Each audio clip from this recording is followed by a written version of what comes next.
दोस्तों जय मसीह, आप सभी का प्रभु यीशु मसीह के नाम में बहुत बहुत स्वागत है 5 minutes Bible study with pastor Dhanraj के इस प्रोग्राम में। दोस्तों आज का विषय रखने से पहले आपको जल्दी से याद दिलाता हूं कि अगर आपने मेरे चैनल को अभी तक सब्सक्राइब नहीं किया है तो जल्दी से कर लें, आइकॉन बेल दबाना ना भूलें, मेरे पेज को लाइक कर लें और आपको ये थंब को प्रेस करना है और साथ ही साथ में मसीह मंथन बैठक व्हाट्सएप ग्रुप को आपको ज्वाइन करना है। जो गलत शिक्षाओं के प्रति एक मुहिम हम शुरू कर रहे हैं, ये नंबर है, इनमें से किसी एक नंबर को कॉल करें और उनसे रिक्वेस्ट करें कि वो आपको उसमें जोड़ दें। दोस्तों आज का विषय गंभीर है, इंटरेस्टिंग है और मैं चाहता हूं कि ये विषय को आपको समझना होगा, क्योंकि कई अविश्वासी मेरे मित्र दोस्त जो हैं ये सवाल उठाते हैं, अगर परमेश्वर है तो लोग मर क्यों रहे। जी हाँ दोस्तों, इस विषय के ऊपर मैं बात करने जा रहा हूं, बड़े ध्यान से बने रहिएगा, थोड़ा सा लंबा होगा लेकिन बने रहिएगा। अगर परमेश्वर है तो लोग मर क्यों रहे, इसको कई लोग सवाल उठाते हैं। अगर विश्वासियों के मन में यह प्रश्न है, आज इसको मैं कोशिश करूंगा जवाब देने की, मेरे साथ में बने रहे। नाउ सबसे पहले 3 कारणों को देखते हैं जिससे तब से लेकर अब तक सबसे ज्यादा मौतें हुई हैं। आइए देखते हैं वो 3 कारण क्या है। पहला, जिसको कहते हैं नेचुरल डेथ, यानी उम्र हो गई और आदमी मर गया। दूसरा, जो सबसे ज्यादा मौतें हुई हैं और वह है बीमारी।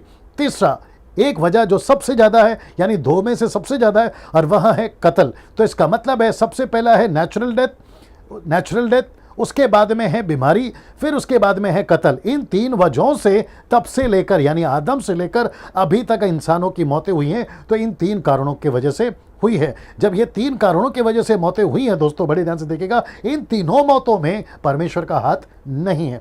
तो प्रश्न ये उठता है, फिर परमेश्वर को दोष क्यों दिया जाता है? सबसे पहला आदमी मरा कैसे? नेचुरल डेथ से। दूसरा आदमी मरा कैसे? बीमारी से। तीसरा आदमी मरा कैसे? कत्ल करने से, आपस में एक दूसरे को मार लिए। तो परमेश्वर का हाथ यहां पर का है। तो सबसे पहली चीज जो सबसे ज्यादा मौतें होती है इन तीनों में से किसी एक से, तो सबसे पहला तो ये तो पता चल गया इसमें परमेश्वर का हाथ नहीं है। अब बचा बाकी रीजनों से या कारणों से जो मौतें हो रही हैं, और लोग कहते हैं कि परमेश्वर उसको क्यों नहीं रोकता। आइए उसको भी देख लेते हैं, उसको भी जांचते हैं कि इन 3 के अलावा जो बाकी कारणों से मौतें हो रही हैं उसके पीछे क्या परमेश्वर है या फिर कोई और है। आइए उसको देखते हैं, बड़े ध्यान से मेरे साथ में बने रहें। इन प्रश्नों के पीछे यानी कि बाकी कारणों से जो मौतें हो रही है, परमेश्वर उसको क्यों नहीं रोकता, उसके पीछे जो कारण है वह है पाप। जी हां दोस्तों, वो है पाप। इसका मतलब है कि पाप के चलते बाकी चीजें हो रही है। आइए देखते कैसे। रोमियो की किताब उसका पहला अध्याय वचन 24 लिखा है कि इस कारण परमेश्वर ने उन्हें उनके मन के अभिलाषाओं के अनुसार अशुद्धता के लिए छोड़ दिया कि वे आपस में अपने शरीरों के अनादर करें, यानी कि अपमान करें। फिर वचन 28 कहता है कि जब उन्होंने परमेश्वर को पहचानना ना चाहा, इसलिए परमेश्वर ने भी उन्हें उनके निकम्मे मन पर छोड़ दिया कि वे अनुचित काम करें। अब यहां पे ये 2 वचन के अलावा दोस्तों के अनुसार दोस्तों यह पता चलता है कि परमेश्वर ने उनको त्याग दिया। क्यों? उसके पीछे वजह क्या है? उनकी गलतियां। उसके पीछे वजह क्या है? उनके पाप है। उसके पीछे वजह क्या है? उनका निकम्मा चाल चलन है। तो परमेश्वर के यहां सिस्टम है, पापियों से प्यार करता है, पाप से नहीं। ना ये वचन को देखिए, याकूब की किताब उसका पहला अध्याय वचन 14 और 15 लिखता है, प्रत्येक व्यक्ति अपनी ही अभिलाषा में खिंचकर फंसकर परीक्षा में पड़ता है। अभिलाषा गर्भवती होकर पाप को जन्मती है। अब इसको देखिए, पाप जब बढ़ जाता है तो मृत्यु को उत्पन्न करता है।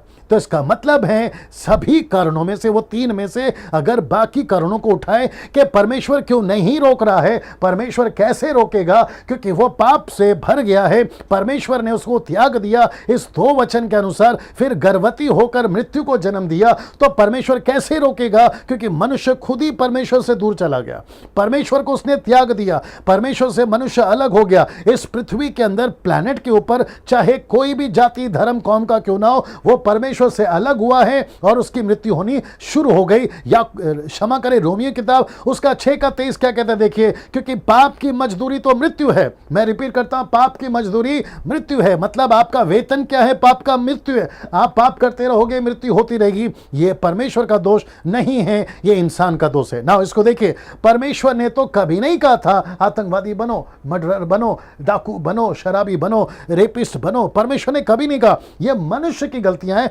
मनुष्य ऐसा बना है और उसके चलते ये परिणाम हुए हैं। ना उत्पत्ति की किताब 6 का 5 लिखा, यहोवा ने देखा मनुष्यों की बुराई पृथ्वी पे बढ़ गई, उनके मन के विचार में जो कुछ उत्पन्न होता है निरंतर बुरा ही होता है। अब अगला वचन देखिए, 6 का 6 कहता है, यहोवा पृथ्वी पर मनुष्य को बनाने से पछताया। ऐसा नहीं लिखा है जानवर को बनाने से, चीड़ कौवों को बनाने से या किसी और चीज़ों को बनाने से, लिखा है मनुष्य को बनाने से पछताया। इसका मतलब क्या है? मनुष्य इतना बिगड़ गया तब से लेकर अब तक, आप अंदाजा नहीं लगा सकते। और उसके चलते परिणाम क्या है? मृत्यु। ना इसको देखिए, हर कंट्री का अपना एक लॉ एंड ऑर्डर है, उनके कुछ रूल्स हैं, उनके कुछ लॉज हैं। और लॉ क्या कहता है? जैसे गलती करोगे उसका परिणाम मिलेगा। जैसे जेल में डालना, फांसी की सजा देना, गोली मार देना जिसको इनकाउंटर भी कहते हैं, फिर पत्थर से मार देना या फिर जिंदा जला देना, ये आपके कंट्री का लॉ है। अब आप सोच के देखिए, अगर आपके कंट्री का लॉ होगा तो परमेश्वर का कानून भी तो होगा ना, लॉ होगा ना। परमेश्वर का कानून क्या है? पाप करोगे मृत्यु आएगी, मुझसे दूर जाओगे मृत्यु आएगी, मुझसे दूर जाओगे तुम बिखर जाओगे। वचन देखिए, ये आखिरी वचन है, वचन देखिए मत्ती की किताब उसका 12:30 में क्या लिखा देखिएगा, लिखा है कि जो मेरे साथ नहीं वह मेरे विरोध में है, और जो मेरे साथ नहीं बटोरता वह बिखरता है। इसका मतलब है स्कैटर्स। वचन कहता है स्कैटर्स, मतलब वो बिखरता है। परमेश्वर कहता है साफ साफ, दोस्तों बड़े ध्यान से सुनिएगा, परमेश्वर कहता है अगर तू मेरे साथ में है सुरक्षित है, मेरे साथ में नहीं है तो पाप में है, और जब तू पाप में है तो तेरे ऊपर मृत्यु पक्का आएगी। अगले वीडियो में फिर मुलाकात होगी। प्रभु आपको आशीष दे।